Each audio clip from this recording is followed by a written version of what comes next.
Parole de vie du mois de juillet 2025.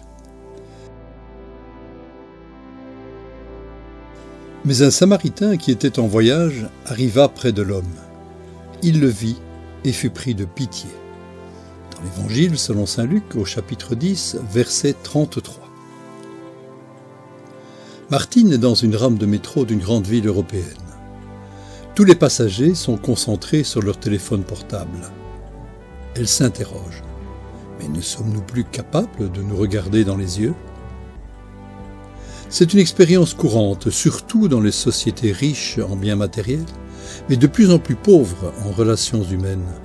Alors que l'Évangile revient toujours avec sa proposition originale et créative, capable de faire toute chose nouvelle. Dans le dialogue avec le docteur de la loi qui lui demande ce qu'il faut faire pour hériter de la vie éternelle, Jésus répond par la célèbre parabole du bon Samaritain. Un prêtre et un lévite, figure éminente de la société de l'époque, voient un homme attaqué par des voleurs sur le bord de la route. Mais ils passent leur chemin. Mais un Samaritain qui était en voyage arriva près de l'homme, il le vit et fut pris de pitié. Au docteur de la loi qui connaît bien le commandement divin de l'amour du prochain, Jésus propose comme modèle un étranger, considéré comme un schismatique et un ennemi. Il voit le voyageur blessé, mais il est envahi par la compassion, un sentiment qui naît de l'intérieur, des profondeurs du cœur humain. Il interrompt donc son voyage, s'approche de lui et prend soin de lui. Jésus sait que chaque personne humaine est blessée par le péché. Et c'est précisément sa mission. Guérir les cœurs avec la miséricorde de Dieu et le pardon gratuit, afin qu'ils soient à leur tour capables de proximité et de partage. Pour apprendre à être miséricordieux comme le Père, parfait comme lui, il faut se tourner vers Jésus, pleine révélation de l'amour du Père.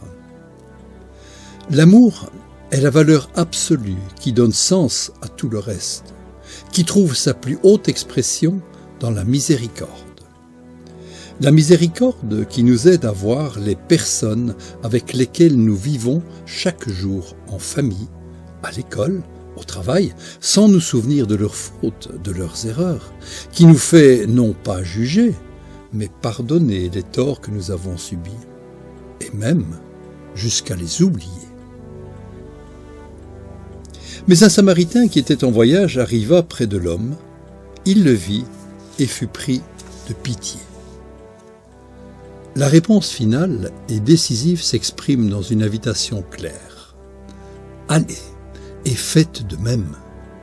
C'est ce que Jésus répète à quiconque accueille sa parole.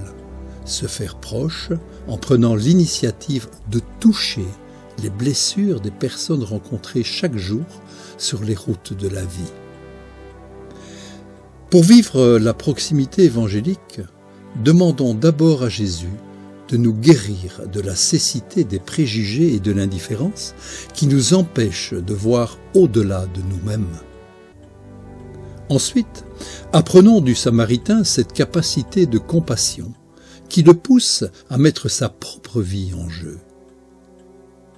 Imitons sa capacité à faire le premier pas vers l'autre et sa disponibilité pour l'écouter, pour faire nôtre sa douleur, sans jugement et sans le souci de perdre du temps.